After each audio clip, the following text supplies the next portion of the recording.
నమస్తే welcome to good morning Telangana. నేడే ముఖ్యమంత్రి రేవంత్ రెడ్డి ఇంద్రవెల్లిలో సభను నిర్వహిస్తా ఉన్నారు.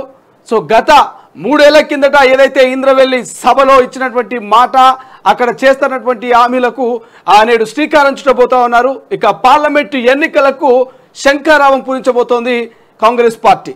సో ఈ నేపథ్యంలోనే ఇక ఇంద్రవెల్లిలో తెలంగాణ పునర్నిర్మాణ సభ ఏర్పాటు చేస్తూ ఉన్నారు. ఇక మరో 2 గ్యారెంటీలకు కూడా కాంగ్రెస్ పార్టీ ముందుకొస్తోంది.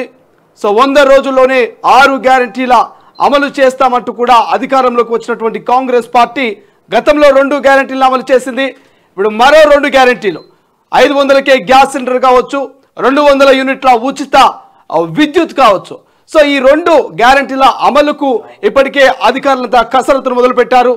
ఎంపికను కూడా ఇక ఖచ్చితంగా ఎవరు లబ్ధిదారులో వాళ్ళని మాత్రమే ఎంపిక చేయాలి. సో ఎటువంటి లాలూచి ఉండకూడదు అనేటువంటి రీతిలో ముఖ్యమంత్రి గారు అధికారులకు ఆదేశించారు. సో మరోవైపు పార్లమెంట్ ఎన్నికల వేళ ఇప్పటికే బీఆర్ఎస్, బీజేపీ, కాంగ్రెస్ అనేక వ్యూహాలు పన్నుతోంది, అనేక ఇంటర్నల్ మీటింగ్స్ పెడతా ఉంది.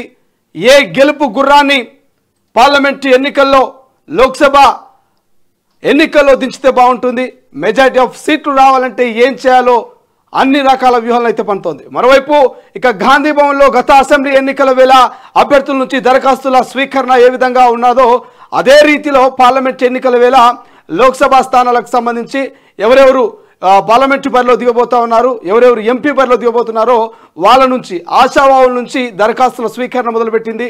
ఇప్పటికే దాదాపు 42 మంది దరఖాస్తులు చేసుకోవడం జరిగింది. సో నిన్న ప్రధానంగా ఎక్కువగా భువనగిరి నుంచి దాదాపు 6 మంది కూడా ఆశపడతా ఉన్నారు. భువనగిరి ఎంపీ టికెట్ కోసం కాంగ్రెస్ పార్టీలో ఉన్నటువంటి 6 మంది నాయకులు నిన్నటి వరకు దరఖాస్తు చేసుకోవడం జరిగింది.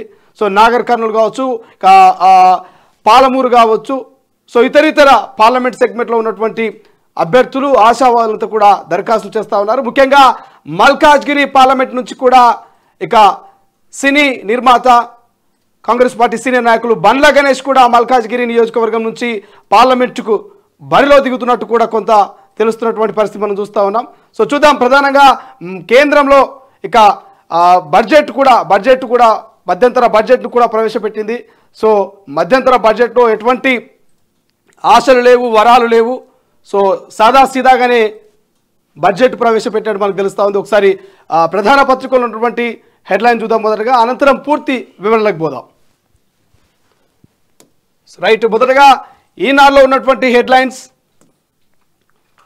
మెరుపు లేని మధ్యంతరం, తాయిలాలకు దూరంగా తాత్కాలిక బడ్జెట్, కొత్త పథకాలేవీ లేవు, పాత స్కీముల విస్తరణకే ప్రాధాన్యం, ఆహారం ఎరువులపై రాయితీలో 8% కోత, ఆదాయపు పన్ను స్లాబ్ల యథాతథం, మౌలిక వసతుల కల్పనకు రూపాయలు 11.11 లక్షల కోట్లు, ద్రవ్య లోటు తగ్గింపునకే కేంద్రం మొగ్గు, అంగన్వాడీలు, ఆశా కార్యకర్తలకు ఆయుష్మాన్ భారత్ వర్తింపు, ప్రధానమంత్రి గ్రామీణ ఆవాస్ యోజన కింద వచ్చే 5 ఏళ్లలో 2 కోట్ల ఇళ్ల నిర్మాణం, రాయితీల తలుకులు లేవు, కొత్త పథకాల చమక్కులు లేవు, పన్నుల్లో తగ్గింపులు లేవు, పిఎం కిసాన్ సాయంలో పెంపు లేవు, ప్రజాకర్షక ప్రకటనలు లేవు, ధరలపై ఊరడింపు నిర్ణయాలు లేవు, చూపించిందంతా 10 ఏళ్ల ప్రగతి పథమే, వినిపించిందంతా వికసిత్ భారత జపమే.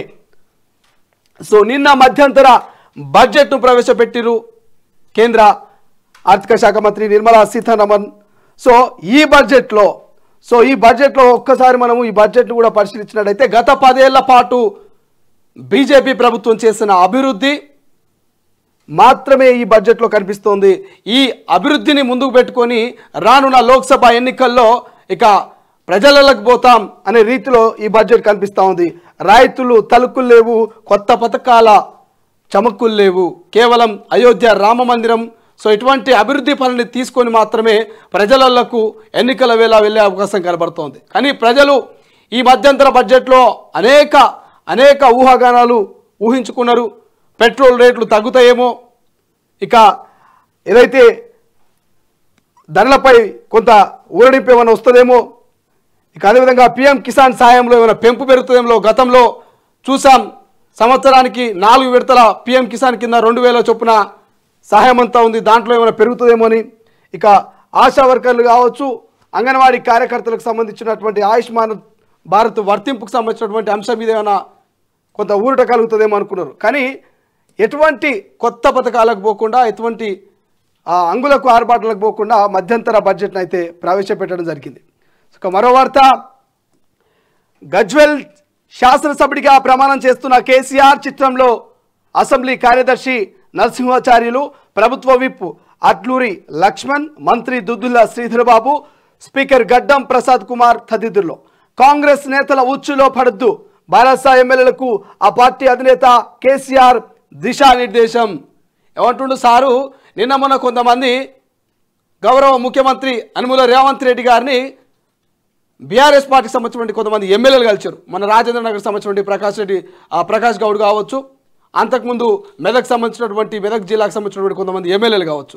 సో వాళ్ళంతా అభివృద్ధి కోసము, మా యొక్క నియోజకవర్గాల అభివృద్ధి కోసమే మేము ముఖ్యమంత్రి గారిని కలిసామంటూ కూడా వాళ్ళు చెప్పడం జరిగింది. కానీ అంతకుముందు సోషల్ మీడియాలో వాళ్ళంతా పార్టీ మారుతూ ఉన్నారు, కాంగ్రెస్లోకి వస్తున్నటువంటి ప్రచారం జరిగింది. సో కాంగ్రెస్ పార్టీ నాయకులు క్లియర్గా చెప్తా ఉన్నారు, మా ముఖ్యమంత్రి గారు ఏ పార్టీ ఎమ్మెల్యే వచ్చినా సమయం ఇచ్చి కలిసి వాళ్ళ నియోజకవర్గ అభివృద్ధి కోసం మేము తోడ్పడతాం, వాళ్ళ సమస్యల్ని వింటామంటూ కాంగ్రెస్ పార్టీ నాయకులు చెప్తా ఉన్నారు. కానీ గత మాజీ ముఖ్యమంత్రి ఏమంటున్నారు, కాంగ్రెస్ నేతల ఉచ్చులో పడద్దు, ఇక బారాస ఎమ్మెల్యేలకు ఆ పార్టీ అధినేత కేసీఆర్ గారు ఒక రకంగా వార్నింగ్ ఇచ్చారు అనుకోవాలి. ఏమవుతుంది, కలిస్తే మీ ఎమ్మెల్యేలు పోయి కాంగ్రెస్ పార్టీకి సంబంధించినటువంటి ముఖ్యమంత్రి రేవంత్ రెడ్డి గారిని కలిస్తే ఏమవుతుంది, ఏమైనా భూకంపం వస్తుందా, ఏమైనా నష్టం వచ్చే అవకాశం ఉన్నదా? రాష్ట్ర ముఖ్యమంత్రి కదా, మన పగోడేం కాదు. రాష్ట్రానికి ఒక ముఖ్యమంత్రి, ఆ ముఖ్యమంత్రిని మీ ఎమ్మెల్యేలు కలిసి వాళ్ళ నియోజకవర్గ అభివృద్ధి కోసము సహాయ సహకారాలు అడిగితే తప్ప. ఎందుకంటే ఇంతకుముందు ఈ మాజీ ముఖ్యమంత్రి ఏ ఒక్క ఎమ్మెల్యే కూడా సమయం ఇవ్వకుంటుండే, ప్రతిపక్షంలో ఉన్నటువంటి ఎమ్మెల్యేలకు సమయం ఇవ్వకుంటుండే, వాళ్ళ సమస్యలు వినకుంటుండే. ఇక అదే ధోరణిలో ముఖ్యమంత్రి గారు మాట్లాడుతూ ఉన్నారు, మాజీ ముఖ్యమంత్రి గారు. సో దీని మీద ఒకసారి పూర్తి వివరంగా మాట్లాడదాం. ఇంకో వార్త, త్వరలో మరో 2 గ్యారంటీలు అమలు, ఈ బడ్జెట్లోనే వాటికి నిధులు, అర్హులందరికీ లబ్ధి చేకూరేలా పథకాల అమలు, దరఖాస్తుల్ని క్షుణ్ణంగా పరిశీలించాలి సీఎం రేవంత్ రెడ్డి. మంత్రివర్గ ఉపసంఘం సభ్యులతో కలిసి సమీక్ష. నేడు ఇంద్రవెల్లిలో తెలంగాణ పునర్నిర్మాణ సభ. మరో వార్త, నీటి విడుదల అధికారం బోర్డుకేనట. ఇక్కడ ఒక వార్త రాశారు, కృష్ణా ప్రాజెక్టులపై త్రిసభ్య కమిటీ భేటీలో చర్చ, ఇరు రాష్ట్రాల అంగీకారం, ఇక విద్యుత్ కేంద్రాల మినహా మిగిలిన అంశాలపై తెలంగాణ సానుకూలత. అంటే నీటి విడుదల అధికారం బోర్డుకి అనేటువంటి వార్తను ఇక్కడ క్షుణ్ణంగా రాశారు. ఇక ఇంకొక వార్త కూడా చూద్దాం, త్వరలో మరో 2 గ్యారెంటీల వార్త చూస్తున్నాం కాబట్టి. సో ఇప్పటికే 2 గ్యారెంటీల అమలుతో రాష్ట్ర ప్రభుత్వం ప్రజలకు పోయింది, మరో 2 గ్యారెంటీల అమలుకు నోచుకుంటోంది. ఇక కొత్త కారిడార్లు, సరికొత్త భోగీలు, రవాణాను వేగవంతం చేయనున్న నడవాలు, ఇక వందే భారత్ స్థాయికి 40,000 సాధారణ కోచ్లు. బడ్జెట్లో జవాబుదారీతనం, ఇక దార్శనికత లేవు ఖర్గే. బడ్జెట్ గురించి ఖర్గే గారు మాట్లాడుతూ ఉన్నారు, దార్శనికత లేదంటూ కూడా. ఆంధ్రజ్యోతిలో ఉన్నటువంటి హెడ్లైన్స్ ఒకసారి చూద్దాం. బడ్జెట్ సంబంధించినటువంటి వార్త రాశారు, వెలుగులో ఉన్నటువంటి వార్తలు చూద్దాం, తర్వాత ఆంధ్రజ్యోతికి వెళ్దాం. సాదాసీదా వరాలు లేవు, వాతలు లేవు.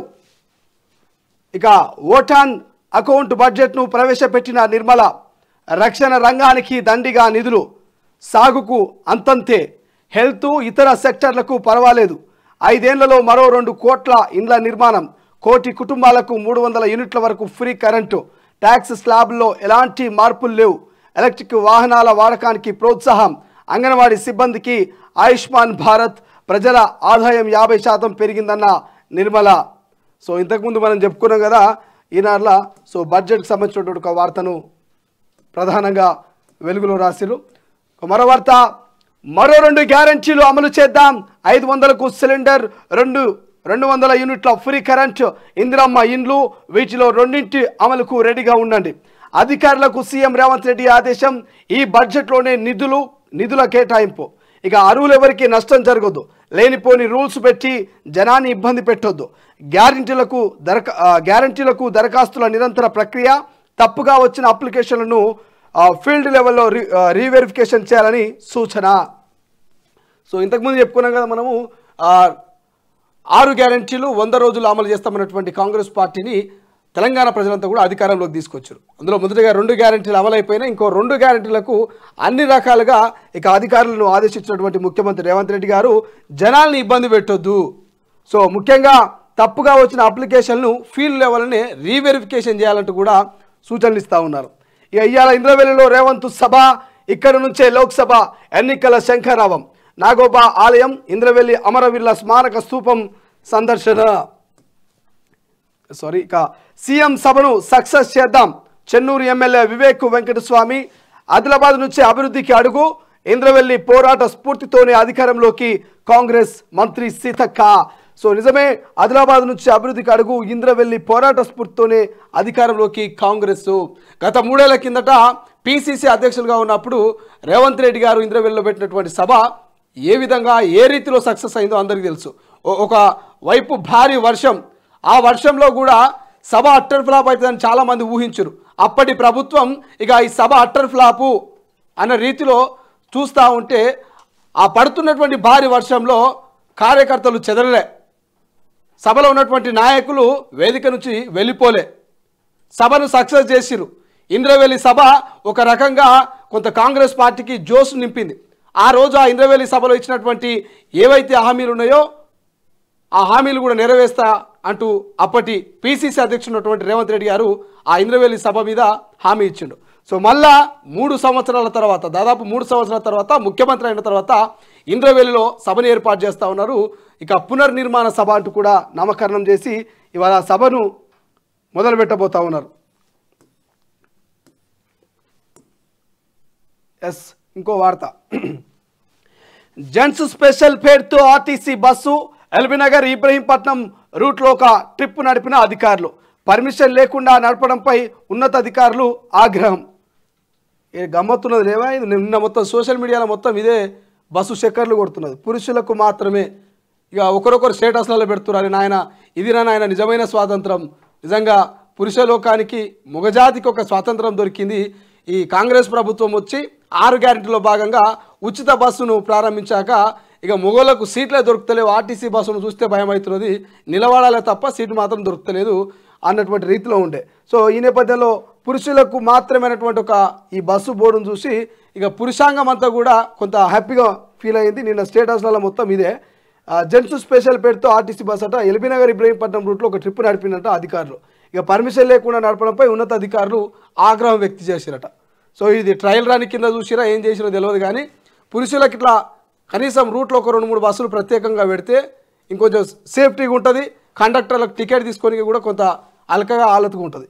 సో అంతా ఒకతానే అయ్యేసరికల్లా కలగూర గంపలెక్క అయిపోతున్నది. ఇక మళ్ళా ఇంకో వార్త చూద్దాం. మళ్ళానొచ్చుడు మళ్ళా మంత్రిని అయితేనేమో 5 ఏళ్లలో ఏదైనా జరగవచ్చు. మల్లారెడ్డి త్వరలోనే సీఎం రేవంత్ను కలుస్తా, కాంగ్రెస్ గెలుస్తుందనే కలలో కూడా అనుకోలేదు. ఆ షాక్ నుంచే మేమింకా తేరుకోలేదు. మీడియాతో మాజీ మంత్రి చిట్చాట్. పాపం ఏమంటుండే ఇక్కడ సారు, కాంగ్రెస్ గెలుస్తుందని కళలో కూడా అనుకోలేదట. ఒకవేళ కళల కాంగ్రెస్ గెలుస్తుంది అనుకుంటే మల్లారెడ్డి ఈ పాటికల కాంగ్రెస్లో ఉండేటోడు. ఏది అధికారంలోకి వస్తుంది, ఏ పార్టీ అధికారంలోకి వస్తే ఆ పార్టీలకు మల్లారెడ్డి పోయే ప్రయత్నం చేస్తాడు.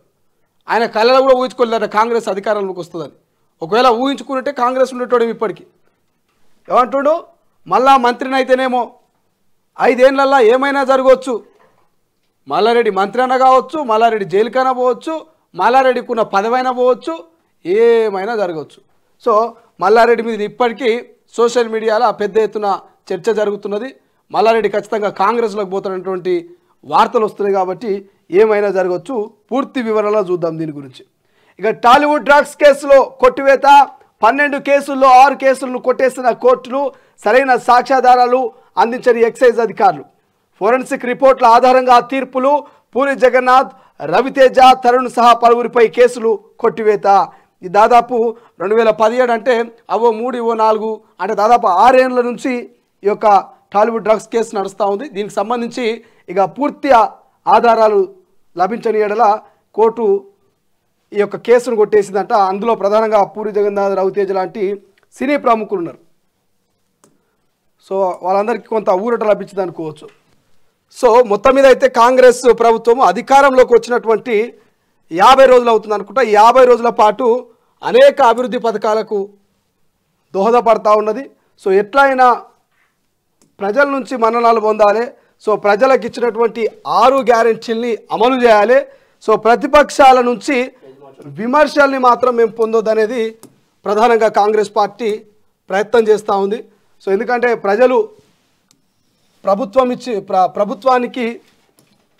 ప్రజలు పట్టం కట్టిరు కాబట్టి ఆ పట్టం కట్టినటువంటి ప్రజలకు ఖచ్చితంగా న్యాయం చేయాలన్నటువంటి రీతిలోనే కాంగ్రెస్ పార్టీ ప్రయత్నాలు చేస్తున్నట్టు తెలుస్తోంది. సో ఒకసారి ఏబిఎన్ ఆంధ్రజ్యోతిలోటువంటి హెడ్లైన్ చూస్తే మొత్తం బడ్జెట్ 47,65,768 కోట్లు. సో దానికి సంబంధించినటువంటి బడ్జెట్ సంబంధించినటువంటి ఒక అంశాన్ని రాసి ఇంతకుముందు మనం ఈనాడు వెలుగులో చదివినాం. ఇక వరాలు వాతలు లేకుండానే ఓట్లాటకు సై అంటే మీకు అందరికీ తెలుసు లోక్సభ ఎన్నికలు అంటే పార్లమెంట్ ఎన్నికలు వస్తూ ఉన్నాయి. ఈ పార్లమెంట్ ఎన్నికల వేళ ఇక ఈ మధ్యంతర బడ్జెట్ మీద అనేక ఊహాగానాలు వచ్చినాయి. సో వరాలు ఇస్తుందేమో బీజేపీ ప్రభుత్వం. సో ఇక వాతలు లేకుండా ప్రజలని కొంత వలలో వేసుకున్నటువంటి ప్రయత్నం చేస్తుందేమో, ఎన్నికల వేళ ఏదో ఒక రకమైనటువంటి మ్యాజిక్ చేస్తుందేమో అన్నటువంటి ఊహాగానాలు అందరిలో ఉన్నప్పటికీ కూడా సో ఎటువంటి వరాలు లేవు, వాతలు లేకుండానే బడ్జెట్ను ప్రవేశపెట్టింది. సో ఎవరు ఊహించుకోలే ఎటువంటి బడ్జెట్ ఉంటుందని కూడా. సో చాలామంది సామాన్యులు అనుకున్నారు పెట్రోల్ రేటు తగ్గుతుందేమో, ఇతరితర అంశాల్లో మాకు రాయితీ కలుగుతుందేమో, కానీ ఇక ఏం లేకుండానే ఓట్లాటకు సై అంటున్నది బీజేపీ. ఇక బడ్జెట్కి సంబంధించినటువంటి డీటెయిల్స్ ఇంతకుముందు వేరే పత్రికలు చదివినాం. ఇక గ్యారంటీలో మరో 2 వెంటనే అమలు బడ్జెట్. ఇక నిధులు ఏమంటున్నాడు, వెంటనే అమలు బడ్జెట్లో నిధులు సీఎం రేవంత్. ఐపీఎస్ ఆఫీసర్ల గెట్ టుగెదర్ కార్యక్రమంలో డీజీపీ రవిగుప్తా, ముఖ్యమంత్రి రేవంత్ రెడ్డి దంపతులు. 500కే గ్యాస్, ఉచిత విద్యుత్, ఇందిరమ్మ ఇల్లు, ఈ 3 పథకాల్లో 2 అమలుకు ప్రణాళిక. అర్హులందరికీ పథకాలు అందాలి, ఎవరు నష్టపోవద్దు, దరఖాస్తులో తప్పులను సరిదిద్దుకునే ఛాన్స్ ఇవ్వండి, లేనిపోని నిబంధనలతో ఇబ్బంది పెట్టొద్దు. ప్రజాపాలన దరఖాస్తులపై సమీక్షలో ముఖ్యమంత్రి. అధికారులు ప్రజల్ని వేధిస్తే వేటు తప్పదని హెచ్చరిక. పాలమూరు జిల్లాలో వ్యవసాయ కనెక్షన్ల తనిఖీలపై ఫైర్. ఇక డైరెక్టర్ను తొలగించాం, ఎస్ఈని బదిలీ చేశాం బట్టి. నేడు ఇంద్రవెల్లికి సీఎం, లోక్సభ ఎన్నికల్లో శంఖారావం. మొత్తం మీద 2 గంటలకు సంబంధించినటువంటి వార్త అది కూడా. ఇక ఇంతకుముందు ఒక వార్త చదువుకున్నాం కదా, అసెంబ్లీలో గురువారం గజ్వేల్ ఎమ్మెల్యేగా ప్రమాణం చేస్తున్న బీఆర్ఎస్ పార్టీ అధినేత కేసీఆర్. చిత్రంలో స్పీకర్ గడ్డం ప్రసాద్, శాసనసభ వ్యవహారాల మంత్రి శ్రీధర్ బాబు తదితరులు.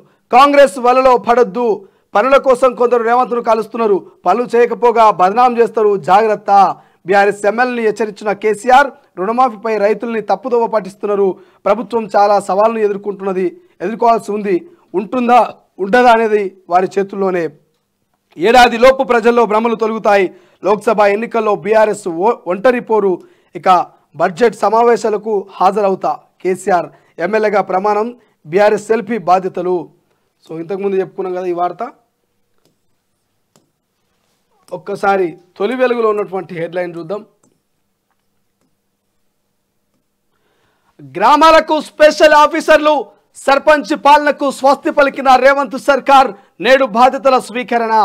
సో 5 ఏళ్ల గ్రామ అధ్యక్షుడు, మొదటి పౌరుడైనటువంటి సర్పంచుల పదవీ కాలం ముగిసిపోయింది కాబట్టి సో ఈ నేపథ్యంలో ఇక ఇప్పుడిప్పుడు ఎన్నికలు జరిగే అవకాశం లేదు, మరో నెల 2 నెలలు పట్టే అవకాశం ఉంది కాబట్టి సో ఇక గ్రామాలకు స్పెషల్ ఆఫీసర్లను నియమించింది.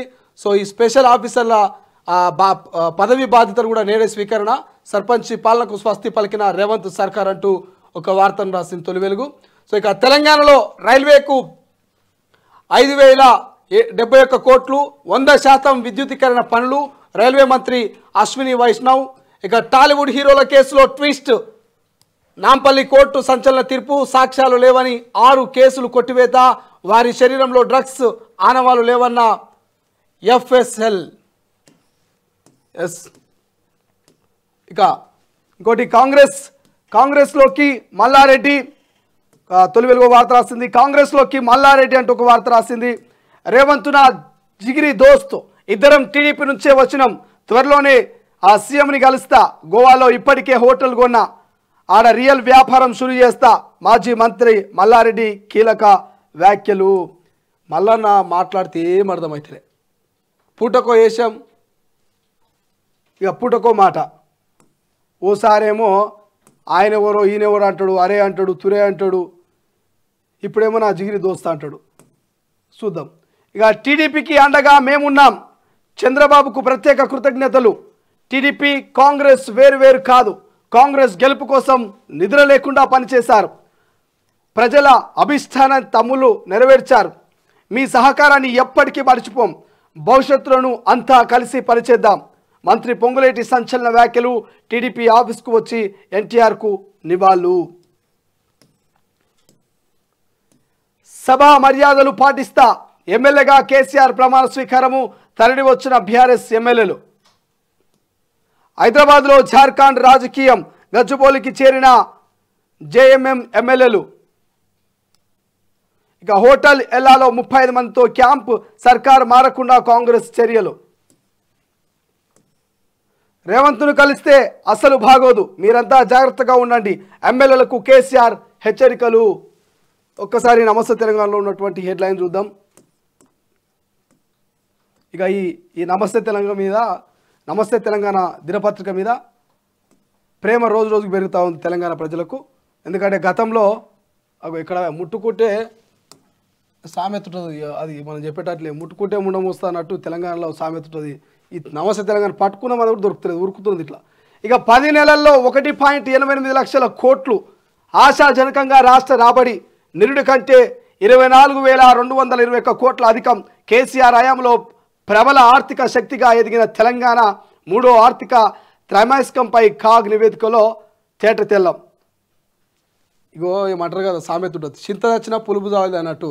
ఇలా అధికారాన్ని కోల్పోయినా కూడా అదే రీతిలో అదే మైకంలో ఉండిపోయింది గత బీఆర్ఎస్ పాలకులు. ఏం రాస్తున్నాయి వార్తలు? 10 నెలల్లో 1.88 లక్షల కోట్లట ఆశాజనకంగా రాష్ట్ర రాబడేట. నిరుడు కంటే 24,221 కోట్ల అధికము. కేసీఆర్ హయాంలో ప్రబల ఆర్థిక శక్తిగా ఎదిగిన తెలంగాణ.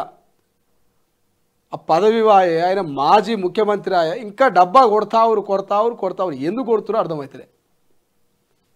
సో ఇటుంటుంది. ఇక ఈ నమస్తే తెలంగాణ ప్రజల సమస్యలను చూపించలే గతంలో, ఇలా ప్రతిదాని కూడా భూతద్దం పెట్టి చూపిస్తూ ఉంది. అంటే ప్రభుత్వాలు మారితే పత్రికలు కూడా మారుతాయి. సో ఒకసారి మీకు ఎగ్జాంపుల్గా చూపిస్తా. చాలా రోజులు మనం నమస్తే తెలంగాణ నడుచుకోక. తెలంగాణకు బీఆర్ఎస్ఏ కవచం, రాజీ లేని పోరాటం, తెలంగాణ ప్రయోజనాల కోసము తెగించి కొట్లాడదాం, హామీల అమలుకు కాంగ్రెస్ సర్కార్కు అంత ఈజీ కాదు, కాంగ్రెస్ వైఫల్యాల్ని ప్రజాక్షేత్రంలో బయటపెడదాం, కృష్ణా ప్రాజెక్టులని కేంద్రానికి అప్పగించడం దారుణం, కేంద్ర ప్రభుత్వం చర్యపై పార్లమెంట్లో నిరసన తెలపాలి, బీఆర్ఎస్ ఎంపీలకు పార్టీ అధినేత కేసీఆర్ దిశానిర్దేశం, ఎమ్మెల్యేగా ప్రమాణం, హాజరైన నేతలు ప్రజాప్రతినిధులు. ఏమన్నా ఏ వార్తలు లేవు, ఒక్కటే. ఇక కేసీఆర్ సార్ ఒక్కడు ప్రమాణ స్వీకారం చేసిండట. ఇక నిన్న బాధ్యతల స్వీకారం చేసింది కదా గజ్వేల్ ఎమ్మెల్యేగా. ఈ వార్త తప్ప ఇంకేమైనా వార్తలు కనిపిస్తుంది చూడండి. మెయిన్ పేజీలో ఈ ఒక్కటే వార్త. ఆయన చేసినటువంటి, ఆయన హయాంలో తీసుకొచ్చినటువంటి ఆ యొక్క వార్త ఏదైతే రాబడి వార్త. ఇక్కడ వచ్చేసి ఇక నిన్న పదవి బాధితుల వార్త. ఇక ఇంతకు మించి మెయిన్ పేజీలు ఏం లేవు. రాష్ట్రంలో ఏ సమస్యలు లేవు, ముఖ్యమంత్రి గారు చేసినటువంటి ఇతర కార్యక్రమాలకు సంబంధించిన వార్త లేదు, ఏం లేదు. మాజీ ముఖ్యమంత్రి వార్తలు తప్ప ఇక ప్రస్తుత ముఖ్యమంత్రి వార్తలు లేవు. సో గిట్లుంటుంది నమస్తే తెలంగాణ తీరు. సో అందుకే అప్పుడప్పుడు మాకు ఈ పేపర్లు చూస్తూ ఉంటే అమితమైనటువంటి ప్రేమను మేము వ్యక్తపరుస్తూ ఉంటాం.